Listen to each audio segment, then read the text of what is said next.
पूरे देश के अंदर जल की एक एक बूंद के संरक्षण के साथ ही जल के उचित प्रबंधन के बारे में आदरणीय प्रधानमंत्री जी के विजन को उत्तर प्रदेश सरकार प्रतिवर्ष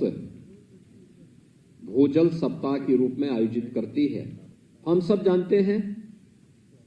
कि जल है तो जीवन है, लेकिन बीच के कालखंड में जो चूक हुई उसका खामियाजा मानवता को भुगतना पड़ा। और आज उसी भाव को लेकर के कैच द रेन जैसे अभियान आदरणीय प्रधानमंत्री जी की प्रेरणा से पूरे देश के अंदर प्रारंभ हुए, अमृत सरोवर जैसे कार्यक्रम प्रारंभ हुए, रेन वाटर हार्वेस्टिंग की व्यवस्था को मजबूती के साथ आगे बढ़ाने के लिए हमें इसके लिए आवश्यक कानून बनाना पड़ा और भी अन्य अनेक प्रकार के कार्यक्रम हम लोगों को आगे बढ़ाने पड़े। ये कितनी चिंताजनक स्थिति है कि सन 2000 में प्रदेश के अंदर जितने विकास खंड अति क्रिटिकल थे, मात्र 17-18 वर्षों में उनकी संख्या बढ़ करके उससे कई गुना हुई। लेकिन विगत 4-5 वर्षों के अंदर जो अभियान प्रदेश के अंदर चले, उस अभियान के भी अच्छे परिणाम सामने आए, जिसमें अति क्रिटिकल से उन सामान्य उन विकास खंडों को सामान्य विकास खंडों में परिवर्तित करने में भी हमें मदद मिली। थोड़ा सा प्रयास हुआ तो वह देखते ही देखते उसमें परिवर्तन भी होता हुआ दिखाई दिया। जब प्रदेश की आबादी मात्र 6 करोड़ थी और आज प्रदेश की आबादी जब 25 करोड़ है, तो स्वाभाविक रूप से हमारी जो आवश्यकता है पेयजल की, सिंचाई की, अन्य औद्योगिक उत्पादन के लिए भी हम भूगर्भीय जल का अधिकाधिक इस्तेमाल करते हुए दिखाई दिए। लेकिन भूगर्भीय जल का स्थान, उसके संरक्षण के लिए किसी एक अभियान को हम इसके साथ जोड़ सकें, यह हमने अनिवार्यता नहीं कर पाए थे और इसीलिए डार्क जोन की संख्या बढ़ती गई, खारा पानी की समस्या बढ़ती गई, आर्सेनिक और फ्लोराइड की समस्या देश के सामने एक चुनौती के, प्रदेश के सामने एक चुनौती के रूप में आती हुई दिखाई दी।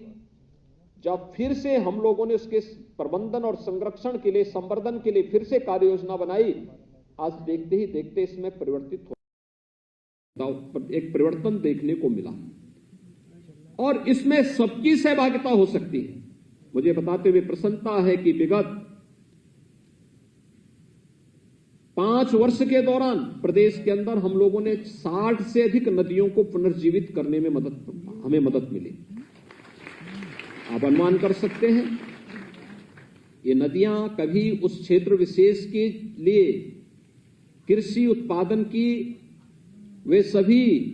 वहां पर रीढ़ रही होंगी, लेकिन एक समय में लापरवाही के कारण वे नदियां लुप्त प्राय सी हो गई थी। जन सहभागिता के माध्यम से